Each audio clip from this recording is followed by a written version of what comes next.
नमस्ते। तो कैसे हैं आप लोग? आशा करते हैं कि सभी अच्छे होंगे और मैं भी अच्छी हूँ। तो चलिए इस ब्लॉग को यहीं शुरू करते हैं श्री राधे रानी का नाम लेके। राधे राधे।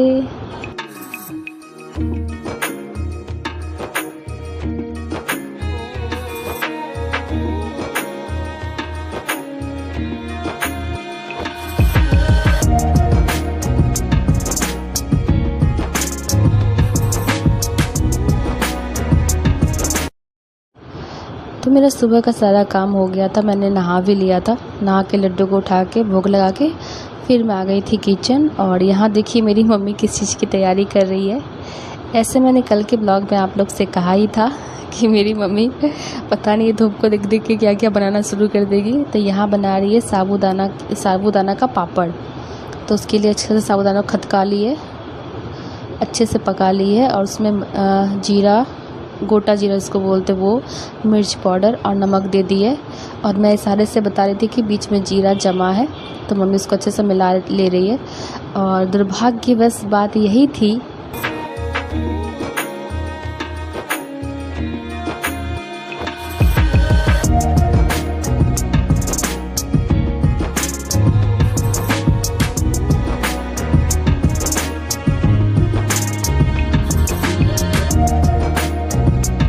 तो सुबह से मम्मी वेट करी थी धूप निकलने का।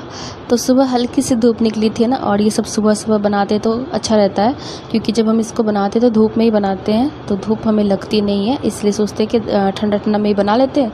धूप जब तेज़ हो जाएगी तो ये सब अच्छे से सूख जाएगा। लेकिन आज ना मम्मी धूप जब इसको मतलब उबाली ना, खदकाई जो भी बोल लो, तो देखते हैं कि धूप है ही नहीं। तो मम्मी से मैंने पूछा अब क्या करोगी मम्मी, तुम जैसे बनाना शुरू करती हो कुछ भी धूप ही गायब हो जाते हैं। देखो धूप कैसी है, एकदम हल्की हल्की सी धूप निकली हुई है ना। और यहाँ पे पूरा आंगन मम्मी ने धो दिया है और इस पर बिछा दिया प्लास्टिक, क्योंकि टेबल पे के ऊपर प्लास्टिक इसलिए डाला है क्योंकि ये जो है ना प्लास्टिक पे आराम से उखड़ जाता है। ये जो पापड़ होगा ना ये आराम से इससे निकल आएगी, इसीलिए इसमें प्लास्टिक डालते हैं। और इस प्लास्टिक पे कुछ भी नहीं लगाया है, कम्बल जो होता है ना, कम्बल ब्लैंकेट, उसका ये प्लास्टिक है। और ऐसे साड़ी का भी प्लास्टिक यूज़ कर सकते हैं। तो यहाँ पे मम्मी बना रही है और धूप का आता पता नहीं। धूप देखिए लग रहा है कि धूप में गर्मी हो बिल्कुल भी नहीं था। पहले तो कितना देर तक 9 बजे तक मैंने नहा लिया था सारा काम करके, पूजा देख करके लड्डू को उठा करके। तो पूजा ने लड्डू को सिर्फ उठा के और भोग लगा दिया था। अनन्या आज स्कूल नहीं गई थी, वो चली गई थी पूजा करने के लिए। और धूप देख के मुझे हंसी भी आ रही थी और मम्मी का मुंह भी उतरा हुआ था कि मैं जब भी कुछ बनाने के लिए जाती हूँ धूप ही गायब हो जाता है। तो मैंने कहा सूर्य देवता को मनाओ, शायद ना वो रुष्ट हो गए।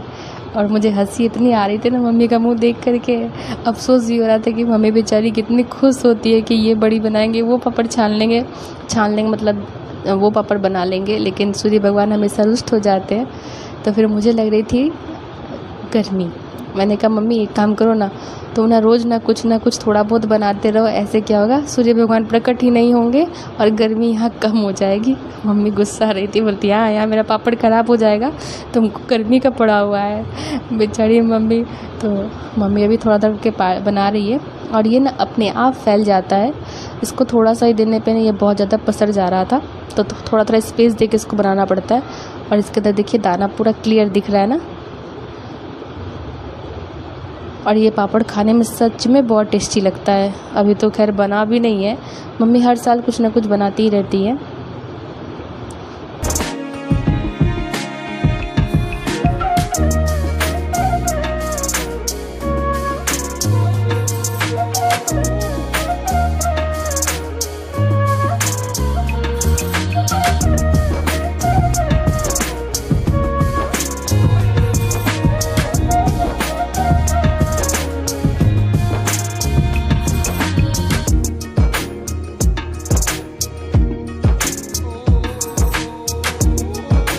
उसके बाद मम्मी थक गई थी तो मैंने कहा चलो ठीक है मैं भी बना ही लेती हूँ।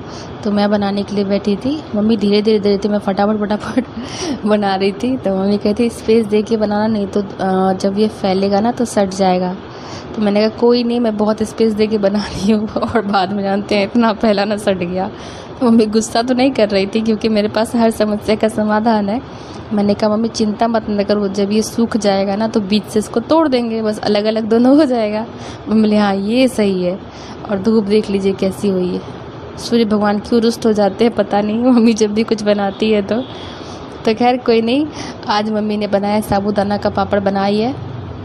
तो जब ये प्रॉपर सूख उग जाएगा ना फिर आप लोग को एक छान के दिखाऊंगी। और ये सच में बहुत अच्छा लगता है खाने में भी। और जब छानते हैं ना तो बड़ा हो जाता है। जो साबूदाना का पापड़ बनाते हैं उनको तो पता ही होगा। तो यहाँ पे समय भी हो रहा था खाना बनाने का, तो मैंने सोचा चलो ठीक है, धूप तो ऐसे भी तेज़ नहीं है, अगर हो जाएगी तो फिर मम्मी को धूप लग जाएगा। ऐसे भी गर्मी यहाँ बहुत पड़ रही है, तो मैंने सोचा चलो ठीक है जल्दी जल्दी मैं बना देती हूँ ताकि मम्मी को भी आसान हो जाए। तो ये गमला का हम दोनों ने मिलके छान लिया था और इस गमले में जितना भी साबूदाना था ना वो इस टेबल पे अट गया आराम से। तो मम्मी को लग रहा था कहीं बड़ा कुछ बिछाना उछाना पड़ जाएगा, नहीं तो फर्श आंगन धोया हुआ है ना, तो बोली आंगन में ही डाल देंगे। और नहा के मैंने कपड़े यहाँ पे दे दिए थे सूखने के लिए, तो वो पानी गिर गया उससे न कपड़े से, क्योंकि ज़्यादा अच्छे से मैंने निचोड़ा नहीं था कपड़े को। तो मम्मी गुस्सा करने लगी कि यहाँ पे हम बड़ी सुखाते, यहाँ पे कपड़ा ला के रख दी दादी माँ। तो मुझे क्या पता था कि मम्मी का बड़ी जो है ना पक्का पे देगी सूखने के लिए, मतलब प्लास्टिक डाल करके, जैसे यहाँ टेबल पे दिया ना वो नीचे देती। तो मैंने कहा टेंशन मत लो ना मम्मी, तुम्हारा जितना भी पापड़ का है ना सारा इसमें अट जाएगा। तो फिर मम्मी बोलती हाँ अट जाएगा, देखते कैसे अटता है। हमने चलो ठीक है देख लो। उसके बाद इस टेबल पे तो एक गमला का सारा अट ही गया था। अब बचा था एक पतीले में जिसमें से आधा पतीला था, तो ये तो मैंने फिनिश कर लिया। और भगवान को कह रही थी प्लीज़ ब्राइटनेस बढ़ा दो ताकि मेरी मम्मी का पापड़ सूख जाए। सूर्य भगवान से रिक्वेस्ट करी थी प्लीज़ थोड़ा सा ब्राइटनेस बढ़ा दीजिए, मेरी मम्मी का पापड़ जो है ना अच्छे से सूख जाएगा। और यहाँ मेरे पति देव नंगू भंगू घूम रहे हैं। मैंने देखा ही नहीं था, एडिट ही नहीं किया ठीक से यार। उसके बाद देख लो आ गई थी कीचड़, अरे नंगू भंगू नहीं थे, बनियान नहीं डालते, गर्मी बहुत पड़ रही है ना। तो यहाँ मैं हालचाल देखने आई हूँ सब्जियों का कि पहले किसका मुंह फूला हुआ है, किसको पहले बनाऊँ। तो ये रात में ले आए थे, तो चूहों के डर से मैं प्लास्टिक में ही रखती हूँ, फैलाती नहीं हूँ। अब कद्दू भी इधर मुँह ऐसे करके देख रहा था, और देखिए ऑलरेडी नेनुआ मेरे इसमें पड़ा हुआ मिस्केट में, और ये फिर नेनुआ उठा के ले आए हैं। और भिंडी भी देख लो यहाँ सूख रही है, वही मैं दिखा रही कि देखो मिस्केट के अंदर भी भिंडी है, इतना स्पेस रह जाता है बस। इससे बताओ कितना हटाऊँगी मैं। तो ये भिंडी देखो सूख रही है उसके अंदर। और यहाँ पे ना नेनुआ काट करके दे दिए चना दाल, और जो उसमें तड़का लगाएंगे वो यहाँ बना रहे मसाला। इसमें अदरक लहसुन जीरा पीस के दिया है मैंने, और हींग दिया है, टमाटर प्याज सब कुछ दिया है। तो इधर मैं जल्दी जल्दी कर रही थी क्योंकि पापड़ छानने में थोड़ा लेट हो गया था। और वो जो घूम रहे हैं ना वही देख रहे थे कि कर क्या रही है, क्योंकि उनको था नहा के कहीं जल्दी से खाना खा के बाहर जाना। और साग भी देख रहे थे, इतना सारा साग ले आई है, तो इसको भी बनाना था, तो इसलिए मैं जल्दी जल्दी कर रही थी। इधर नेनुआ को दे दिया थोड़ा सा, ये जब गल के बैठ जाएगा ना तो ये मसाला उसमें मिला देंगे। इससे क्या होगा, नेनुआ में अच्छा सा कलर आ जाएगा। तो दिमाग बहुत लगाना पड़ता है। और ये दीवार को प्लीज़ जज मत करना यार, ये जो दीवार है ना मुझसे ही गंदा हुआ है, ये जो तेल वेल के छींटे पड़ते हैं ना उससे हो गया है। तो इसलिए मैं गैस को ना हमेशा गैस स्टोव को आगे खींच के रखती हूँ ताकि पीछे जो है ना दीवार गंदा ना हो, लेकिन क्या कर सकते हैं, गंदा तो हो ही गया है। उसके बाद फिर मैंने इसमें ऐड किया कसूरी मेथी। तो मसाला मेरा ऑलमोस्ट बन चुका था। तो एक सब्ज़ी तो मेरी बन गई थी, मैंने उसमें चना दाल ऐड किया है। इनको चना दाल के साथ ही नेनुआ बहुत अच्छा लगता है। सिर्फ नेनुआ मैं कभी नहीं बनाती हूँ। तो देखिए इसका नेनुआ जितना भी अंदर जा चुका है, तो स्पेस बन गया है। अब ये मसाला से भी ऑयल जो है रिलीज़ होने लगा है, तो उसमें मैंने अब उसको मिला दूँगी। और यहाँ मैं ना ग्लूकोन डी मिला रही हूँ अपने पति देव के लिए, क्योंकि वो नहा वहा के एकदम आराम से बैठे हुए हैं। और झूठ बोल के आई हूँ यार कि बस खाना बन ही गया है। ऐसे तो चावल और एक सब्ज़ी बन गई है, और ये दोनों भी कतार में है, तो पहले किसको बना वही सोच रही हूँ मैं। इसमें भी बहुत दिमाग लगाना पड़ता है, खाना जल्दी बने ना इसमें भी बहुत दिमाग लगाना पड़ता है। इतना आसान नहीं यार किचन का काम करना। और देखो मस्त थोड़ी बहुत धूप निकली है। और एक टेबल में आटा, ये स्टडी टेबल है नन्हे का। और ये दाल जो कल सामान आया था ना राशन, तो सबको भी धूप लगाना है, लेकिन धूप का ही पता नहीं है क्या ही बोलूँ, फिर भी दाल रख दिया है। क्योंकि अभी मैंने निकाला ना उसमें बनाने के लिए नेनुआ और चना दाल, तो मम्मी बोली कि साथ के साथ इसको धूप में डाल दो। मैंने कहा धूप है कहाँ जो धूप में डालूँ, मम्मी बोलती जो है उसी में डाल दो। भगवान ने पता नहीं क्यों आज ब्राइटनेस कम कर दिया है। तो देखो यहाँ पहले मैं भिंडी फ्राई कर रही हूँ और कुकर में डाल दूँगी मैं साग। तो जब तक कुकर खुलेगा ना तब तक मैं भिंडी फ्राई कर लेती हूँ। और इसमें ना ऑयल ज़्यादा डाला है, क्योंकि अगर जल्दी खाना बनाना हो ना तो भुजिया वगैरह जो भी बनाना हो तो उसमें तेल ज़्यादा डाल दीजिए। इससे क्या होगा, जल्दी से फ्राई हो जाता है और आराम से फिर उसको टेढ़ा करके या चम्मच से दाब के निकाल लीजिए, तो इसमें तेल भी नहीं रहेगा और जल्दी बन भी जाएगा। और यहाँ मैं साग की तैयारी पहले से करके रखी हूँ। लहसुन है, सूखी मिर्च है, अब पता नहीं मिर्च को क्या हो गया, नागिन डांस कर रहा है, एक ही थी मेरे पास, और थोड़ा सा ब्लैक वाला सरसों, काली सरसों। तो ये देखो साथ के साथ भिंडी का भुजिया भी हो गया है। अब इसको इस तरह से मैं दाब के निकाल लूँगी। मैं बहुत स्पीड में बोले जा रही हूँ ना, क्योंकि मैं चाहती हूँ ना कोई भी पार्ट जो है ना मेरे वीडियो का वो ऐसा ही नहीं रह जाए कि मैंने बोला ही नहीं, इसलिए मैं सर करके बोले जा रही हूँ। तो देखो भिंडी का भुजिया ही बन गया है और वो अभी कुकर खुला नहीं है, चना दाल और नेनुआ जो बनाया है। तो अब खोलूँगी तो एक साथ दोनों हाथ मेरे काम करते हैं। इधर देख लो, मैं इधर मिर्ची पकने दी वो भी देख रही हूँ। तो इधर मैं साग का जो है ना फ़ौरन वो गरम मतलब पका लूँगी, क्योंकि अभी कढ़ाई गरम है। बार बार गैस बंद करने से और जलाने से गैस ज़्यादा खपत होता है, ऐसा जो सिलेंडर लगाने वाले भैया आए थे ना घर, वही बता रहे थे। तो ये सब चीज़ को दिमाग में रखना पड़ता है, क्योंकि अभी मैंने भुजिया निकाला, फिर वो तेल ठंडा होगा, फिर उसको मैं गर्म करूँगी, फिर जाकर उसमें मैं साग का जो फ़ौरन रखा वो डालूँगी। तो इसमें तो गैस तो ख़त्म होगा ना ज़्यादा, इसलिए कढ़ाई चढ़ी हुई थी तो मैंने निकाला भिंडी का भुजिया जल्दी से और उसमें ना ये फ़ौरन डाल दिया है। तो ये साथ के साथ ही भुना जाएगा। अब मैं इसको अच्छे से पका लूँगी। और कल एक जानते क्या हुआ, रात में मेरे घर में चोर, रात क्या शाम के 7-8 बज रहे होंगे, मेरे घर में चोर आया था। लेकिन ना भाई को देखा ना, क्योंकि भाई के रूम का पर्दा उठा हुआ था तो भाग गया है। तो अब मैं दिन में ही मतलब शाम 8 साढ़े 8 बजे तक मैं ताला लगा देती हूँ गेट में, जिसको आना बाहर से चिल्लाएंगे, नहीं तो कॉल करेंगे, है कि नहीं तो कल हमारा बाइक हमारे घर में ही नहीं रहता, बाइक चुराने ही वो आया था, क्योंकि बाइक गली में लगी हुई थी। तो यहाँ पे देखिए मेरा नेनुआ और चना दाल अच्छे से गल चुका है। तो कुकर में समय भी बच जाता है और गैस भी बच जाता है ज़्यादा ख़त्म होने से। तो बस कुकर को खाली करके साग डाल दूँगी इसमें, और बाद बाकी खाना तो मेरा बन ही गया है, बस सिर्फ साग बनना बाकी है। और उनसे झूठ बोल के आई हूँ, बस साहब खाना बन गया, बस साग छोंकना बाकी है। क्योंकि ना कुछ अच्छा के लिए अगर झूठ बोलो तो पाप नहीं चढ़ता है। और अगर ना घर के जेंट्स जो होते हैं वो घर से खाना खा के जाए ना तो थोड़ा सुकून मिलता है। जो हम खाना बनाने में मेहनत लगाते हैं ना या मेहनत करते हैं ना, लगता है कि चलो ठीक है, घर का गार्जियन खाना खा के बाहर गए हैं काम से, तो वो खाना बनाना सफल लगने लगता है। वही अगर खाना खा के नहीं जाते हैं, जब खाना खाने बैठती हूँ तो अफसोस होने लगता है कि इतना प्यार से खाना बनाया और भूखे ही चले गए हैं। कभी तो खाना खाने आते हैं, कभी नहीं आते हैं। इसीलिए झूठ बोल दिया मैंने कि आप बैठो ना, बस सिर्फ साग में छोंका लगाना है, बाद बाकी सब कुछ कंप्लीट है। तो जब तक खाना नहीं बना के मैं खिला दूँ मुझे शांति नहीं मिलेगी। क्योंकि उनका फ़ोन आ रहा था, बुलाया जा रहा है उनको कहीं कोई काम से कि चलो अभी चलते हैं, अभी धूप उतनी कड़ी नहीं है तो दोपहर में फिर धूप लगने लगेगा ना, इसलिए। तो मैं इधर झूठ बोल के, इधर भी मेरा ध्यान है उधर भी ध्यान है कि कहीं वो निकल ना जाए। कभी कभी ऐसा होता है मैं किचन में ही रहती हूँ, बोलते रुको ना 10 मिनट में, मैं आ रहा हूँ 10 मिनट में, और झूठ बोल देते हैं और फिर आते ही नहीं है, सीधा शाम को ही आते हैं। इसलिए मेरा दिमाग उधर ही है कि जल्दी से मैं सब कुछ बना करके एकदम से झूठ बोल के आ जाती हूँ, बार बार जा कर के हो गया बस खाना ठंडा हो रहा है, अभी भी यही बोल के आई हूँ, बस सब कुछ हो गया, खाना भी ठंडा हो रहा है, गरम गरम कैसे खाएगा, 10 मिनट रुकिए ना। और मुझे पता है कि 10 मिनट मेरा साग बन जाएगा। तो ये देखिए सब मैंने जीरा पाउडर और घी डाला है, इससे टेस्ट बढ़ जाता है। और चना दाल ऐसे खड़ा ही इनको पसंद है खाना, तो इसलिए बनाया। ये तो थोड़ी बहुत इसमें रस है, ऐसे पूरा सूखा हुआ ज़्यादा पसंद करते हैं, लेकिन चावल के साथ उतना सूखा हुआ सिर्फ वही खा सकते हैं, बाद बाकी घर के लोग नहीं खा सकते हैं। और भी तो लोगों को ध्यान रख के खाना बनाना पड़ता है ना, तो इसलिए मैंने थोड़ा इसमें पानी रहने दिया है। और इसमें मैंने अलग से पानी बिल्कुल भी ऐड नहीं किया था। घेवड़ा में जो होता है ना, नेनुआ में जो पानी होता है ना, उसी से दाल पक गया, चना का दाल। और एक गलती मेरी ये भी थी कि मैंने चना के दाल को पहले फूलने नहीं डाला था, उससे थोड़ा टेस्ट बढ़ जाता है, खैर कोई नहीं। और यहाँ पे मैं ना घी थोड़ा सा निकाल रही हूँ, क्योंकि सखड़ी जुट्ठा का बहुत नियम है हमारे घर में, सबके घर में होता है, सिर्फ मेरे घर में नहीं। तो थोड़ा घी ना अलग रखती हूँ, थोड़ा जो खाने वाला होता है थोड़ा निकाल के इसमें रखती हूँ। तो वही मैं निकाल रही हूँ, इसको नमक हाथ से छूते नहीं है, ये साइड ही रहता है। तो यहाँ का घी थोड़ा बढ़ गया था तो मैंने निकाल लिया है।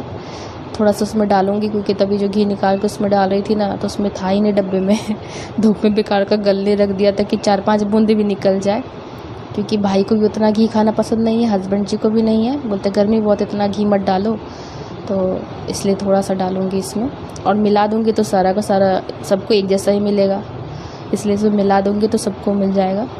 और ऐसे मैं ज़्यादातर सब्ज़ी में हल्का फुल्का घी डाल ही देती हूँ, क्योंकि मेरे घर में सभी कोई घी खाते हैं, लेकिन हाँ कम कम, तो इसलिए मैं इसमें अभी गर्म है तो अभी मिला दूँगी।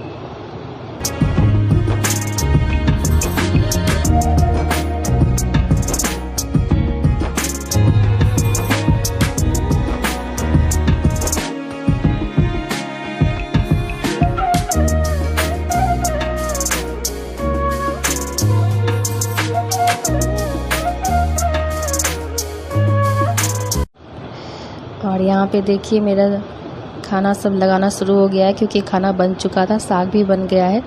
तो अब जा कर के बोल के आई हूँ कि खाना निकालूँ, खाना ठंडा हो गया है। बोलते हाँ निकालो ना, और झूठ बोल रही थी मैं तो पानी में रख करके ना ठंडा कर रही थी। पतीले को ना गमले में पानी भर के रख दिया, फिर उसको ठंडा किया ताकि जल्दी से दाल जो मेरा ठंडा हो जाए और वो कुछ बोले नहीं तो बोलेंगे तो सब्ज़ी तुम्हारा ठंडा नहीं हुआ है बहुत पापड़ बेलने पड़ते भाई। और यहाँ मैं निकाल रही हूँ जो खाना मैं पहले सर्व करने से पहले जो मैं निकाल लेती हूँ ना खाना, अब जिसके लिए भी निकाला जाता है मुझे नहीं पता, बस मैं प्रणाम करके रख देती हूँ। उसके बाद मैं पहला हड़िया या पहला पतीला जो भी बोल लो का खाना खाते नहीं है, वो निकाला जाता है। मुझे बस इतना ही पता है, वो कौन से देवी देवता को या किसे दिया जाता है मुझे नहीं पता। अगर किसी को पता होगा तो प्लीज़ कमेंट करके ज़रूर बताइएगा, क्योंकि मैं भी जानना चाहती हूँ कि ये खाना किसके नाम से निकाला जाता है। तो यहाँ पे मैं उनके लिए भी खाना निकाल रही हूँ फ़िलहाल तो, क्योंकि वो भी बैठ गए पानी वानी लेके मस्त एकदम कि आ रही है खाना लेकर के। उनको क्या पता कि मैं तो बार बार जाके झूठ बोल के आ रही थी कि खाना बन गया ला रही हूँ। खैर कभी कोई झूठ बोलना चाहिए। वो जब खा लेंगे ना, फिर अभी भी फ़ोन आ रहा है कहाँ है जल्दी आओ, तो बोल रहे हैं बस खाना खा के आ रहे हैं, खाना खा के आ रहा हूँ। और यहाँ तक अभी तक मैंने बस खाना सर्व ही करना शुरू किया है। तो वही पापड़ थोड़ा सा बनाने में 5-10 मिनट में क्या हो जाना था। तो यहाँ पे मैं निकाल ले रही हूँ उनका खाना। और जो कोई मेरे चैनल पे पहली बार आते हैं ना, तो प्लीज़ चैनल को लाइक कीजिएगा, सब्सक्राइब कीजिएगा, कमेंट कीजिएगा, बेल आइकन जरूर प्रेस कीजिएगा, इससे आपको नोटिफिकेशन मिलेगा। और अगर कोई बातें मेरी बुरी लग गई हो तो प्लीज़ उसके लिए माफ़ी चाहूँगी। तो फाइनली खाना लग चुका है। और साग जानते गल के थोड़ा सा हो गया। साग में भी मैं पानी ऐड नहीं करती हूँ, साग का जो पानी रिलीज़ होता है ना वो कढ़ाई में डाल देती हूँ, लेकिन इसमें कुछ भी रिलीज़ नहीं हुआ, कोई पानी नहीं हुआ, क्योंकि दुकानदार लगता है पहले से पानी मार मार के ना पत्ते को सुखा करके ताज़ा करके रखा हुआ था होश में ला करके, नहीं तो साग से भी बहुत पानी रिलीज़ होता है। खैर कोई नहीं। और नेनुआ का जो पानी निकला उसमें चना दाल आराम से गल गया। तो मैं खाने में मतलब इस सब चीज़ों में पानी बिल्कुल भी ऐड नहीं करती हूँ, इसका ही पानी से ये पक जाता है। तो देखिए खाना लग चुका है मेरा। अब मैं दे के आती हूँ तो मेरे कलेजे को ठंडक मिल गई। आप देखो मैं बोल भी वही रही थी कि चलो ठीक है खाना दे दिया, बहुत अभी वही बोल रही थी कि खाना दे दिया, अब खाना खा ले, फिनिश कर ले, बस मुझे शांति मिल जाएगी और मेरा खाना बनाया हुआ जो मैंने मेहनत किया वो सफल हो जाएगा। वही मैं बोल रही थी अनन्या से कि जल्दी से खाना खा ले और उसके बाद कहीं जाए तो ठीक रहेगा, नहीं तो माथा ख़राब हो जाता है कि कभी ना खाई चले गए। अब यहाँ पे मुझे किचन की करनी है सफाई, क्योंकि जो भी भसड़ मैंने मचाया है ना, हड़बड़ में ना मतलब जल्दबाजी में हो ही जाता है, कुछ मिलने नहीं लगता है ना, तो बस ऐसे ही गंद मच जाता है। फिर बाद में मैं आराम से समेटती हूँ। मेन मेरा मकसद ये रहता है कि जो भी है घर से भूखा ना जाए, खाना खा ले। साफ़ सफाई तो हम महिलाओं का पूरा दिन का ही है। पूरा दिन अगर साफ़ करना चाहेंगे ना तो बहुत कुछ साफ़ करने के लिए मिलेगा। वो तो कभी कभी हम टाल देते हैं, ठीक है तबीयत ठीक नहीं लग रही है, अच्छा ठीक है इसको बाद में निपटा लेंगे, तो ही वो हमें दिखता नहीं है। नहीं तो अगर हम साफ़ करने बैठे ना तो कुछ ना कुछ गंदा दिख ही जाता है। अभी भी धूल बड़ी हवा चल रही है तो कितना भी पोंछ लेती हूँ ना, फिर भी लगता है पोंछा ही नहीं है। उसके बाद जो सामान मैंने इधर उधर किया था वो सब मैं सेट कर रही हूँ और स्लैब पे हाथ मार लूँगी, यानी कि पोछा लगा लूँगी, जिससे वो गंदा है ना साफ़ सूफ हो जाएगा। और सबसे इम्पॉर्टेंट बात कि जब भी खाना बनाए ना तो गैस को जूठा ना छोड़ें। बरकत के लिए सब टिप्स को ना फॉलो करना चाहिए। तो ज़्यादा ज्ञान तो मुझे नहीं है, बस थोड़ा बहुत जो पता है वही बता रही है। इससे बहुत सी महिलाएं होती है ऐसा ही करती हैं जैसा मैं कर रही हूँ, इसमें कोई न्यू नहीं है, लेकिन ये बात बस ऐसे शेयर कर रही हूँ। जो ब्लॉग देखते हैं उनको तो पता ही होगा। तो इसलिए ना साथ के साथ ही सब कुछ साफ़ सुफ करना चाहिए। किचन को कभी भी गंदा रात दिन कभी भी नहीं रखना चाहिए। इसलिए जब भी किचन से निकले किचन पूरा नीट एंड क्लीन होना चाहिए। तो वही मैं कर रही हूँ, सब जगह साफ़ सुफ कर लेके उसके बाद मुझे शांति मिलेगी। तब तो अभी तक मैं बैठी नहीं हूँ, मैं सुबह से जो उठी हूँ ना अभी तक मैंने बैठी नहीं हूँ। मैं कमर उमर पीठ उठ पूरा दर्द कर रहा है मेरा। तो अब पहले सब कोई खा ले उसके बाद शांति से मैं बैठूँगी। सुबह से जो उठी हूँ ना तब से काम सुबह से उठी, पहले घर वर साफ़ किया, झाड़ू पोछा किया, नहाने चली गई, फिर पूजा, फिर यहाँ किचन वो बड़ी बड़ी बनाया, वो पापड़ बनाया, उसके बाद फिर सीधे किचन आ गई, फिर खाना बनाया। अब खाना बनाने का देखो अब क्या करती हूँ मैं, तो देखो सब कुछ जो साफ़ करना था कर दिया मैंने। और उसके बाद अचानक से याद आया कि दूध मैंने गर्म नहीं किया है, तो शाम में चाय कैसे पीऊँगी, फट जाएगा। तो वही मैं बोल रही थी अब पूछ लूँ। अब मैं 5 मिनट शांति से बैठी हूँ सब कुछ करने के बाद और पानी पी रही हूँ। नहाने के बाद मैं नाश्ता भी मैंने कुछ नहीं किया है, अब सीधा मम्मी के साथ खाना ही खाऊँगी। तो वही प्रसाद खा करके मिश्री जो चढ़ाया था नन्या ने, अरे मुझे याद आया लड्डू का, तो लड्डू के लिए मैंने मिठाई रखा था, नन्या तो चढ़ाई नहीं होगी। पता नहीं अभी भी भोग लग गया कि क्या, मुझे अभी याद आया है जब मैं लड्डू के बारे में बोल रही थी तो कान्हू के बारे में। तो आज का ब्लॉग यहीं एंड करती हूँ, फिर मिलूँगी नेक्स्ट ब्लॉग में, तब तक